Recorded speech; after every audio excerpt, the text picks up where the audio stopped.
وہ مواقع جو استعمال نہ ہو سکے۔ فریڈرک ٹوکر ایک انگریزی ICS تھا۔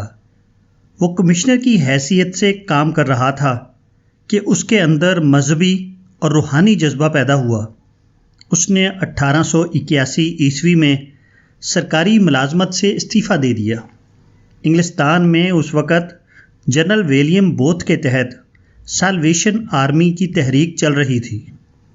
اس نے جنرل بوتھ کو آمادہ کیا کہ اس تحریک کی ایک شاخ ہندوستان میں قائم کی جائے۔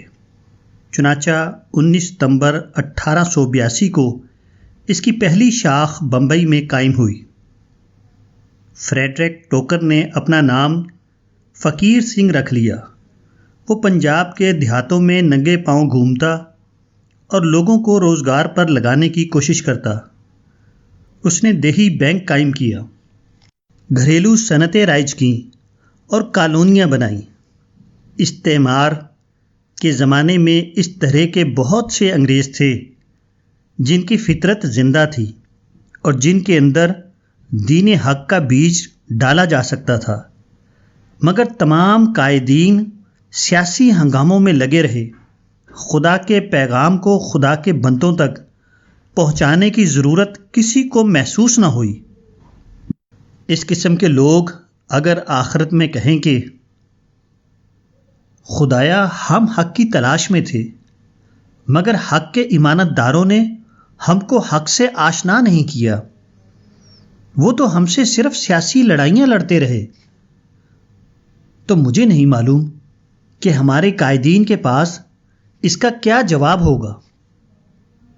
یہ ان مواقع کی ایک مثال تھی جو انفرادی اعتبار سے ہمارے لیے پیدا ہوئے۔ حالیہ زمانے میں اس قسم کے مواقع اجتماعی سطح پر بار بار سامنے آئے، مگر مسلمان ان سے کوئی دعوتی فائدہ حاصل نہ کر سکے۔ خاندان ہیپسبرگ ایک زمانے میں آسٹریا اور ہنگری پر حکومت کرتا تھا۔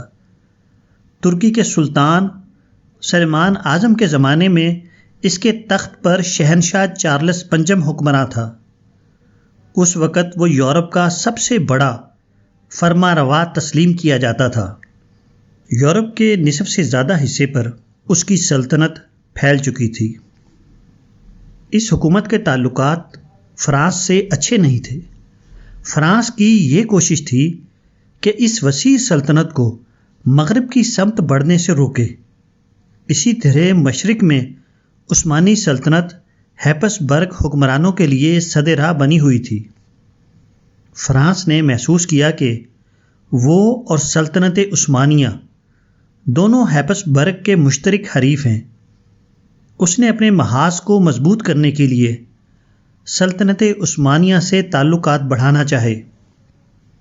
چنانچہ فرانس کی حکومت نے 1534 میں اپنے سفیر کو قسطنطنیہ بھیج کر خود ہی اس کی طرف پہل کی۔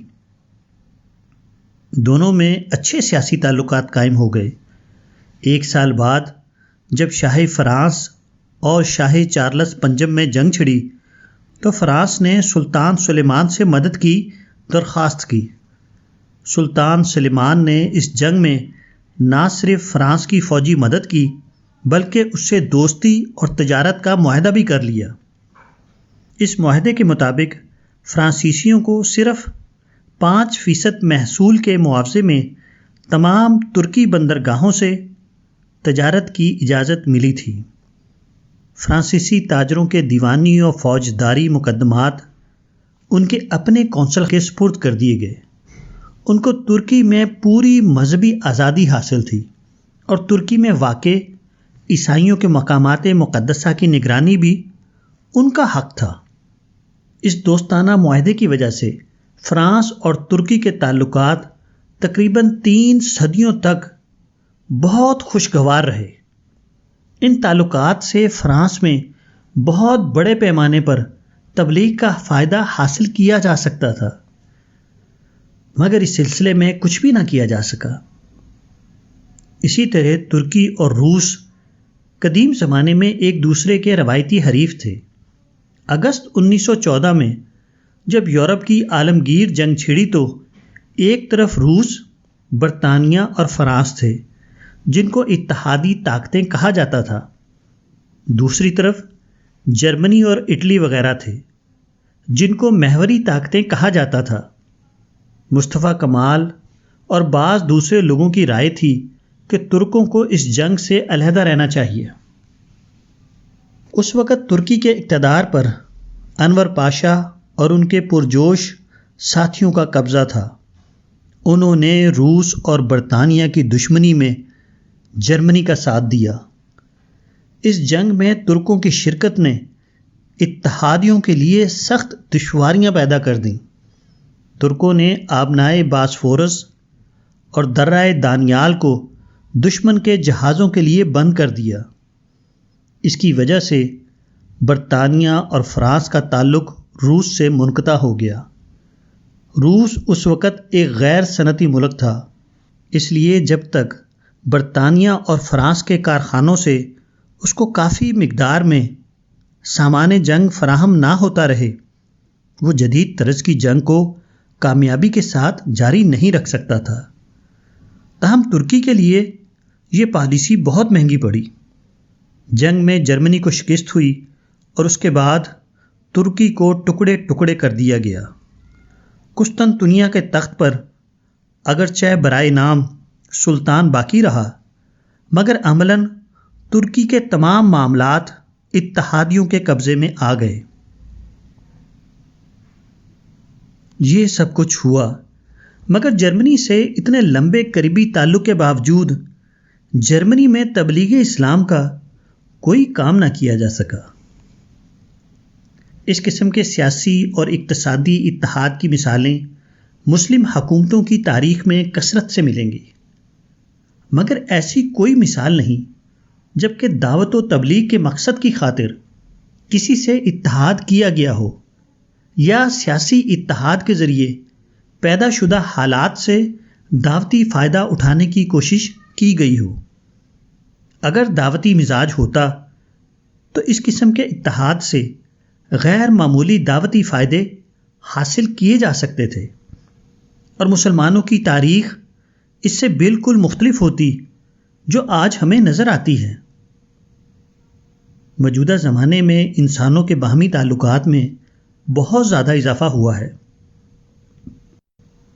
مگر تعلقات میں اضافے کا یہ فائدہ حاصل نہ ہو سکا کہ مسلمان نئے مواقع کو دوسرے لوگوں تک دین کا پیغام پہنچانے میں استعمال کرتے۔ انفرادی روابط اور قومی تعلقات دونوں ہی اس قسم کا کوئی فائدہ حاصل کرنے میں ناکام ثابت ہوئے ہیں۔ ہمارے اسلاف کا یہ حال تھا کہ وہ ربط و تعلق کے ہر موقع کو دعوت کے لیے استعمال کرتے تھے، مگر آج مسلمانوں کے لیے دوسری قومیں صرف دو باتوں کا موضوع بن کر رہ گئی ہیں: معاشی فائدہ حاصل کرنا یا سیاسی جھگڑا کھڑا کرنا۔ ایسا معلوم ہوتا ہے کہ مسلمانوں کو یہ معلوم ہی نہیں کہ ان کے اور دوسری قوموں کے درمیان دائی اور مدعو کا رشتہ ہے، نہ کہ حقوق طلبی اور قومی محاذ آرائی کا۔ مسلمان اپنی لڑائی جھگڑے کی سیاست سے دوسری قوموں کو اسلام سے متوحش کرنے کا کام تو بڑے پیمانے پر کر رہے ہیں، مگر ان کو اسلام کے قریب لانے سے انہیں کوئی دلچسپی نہیں۔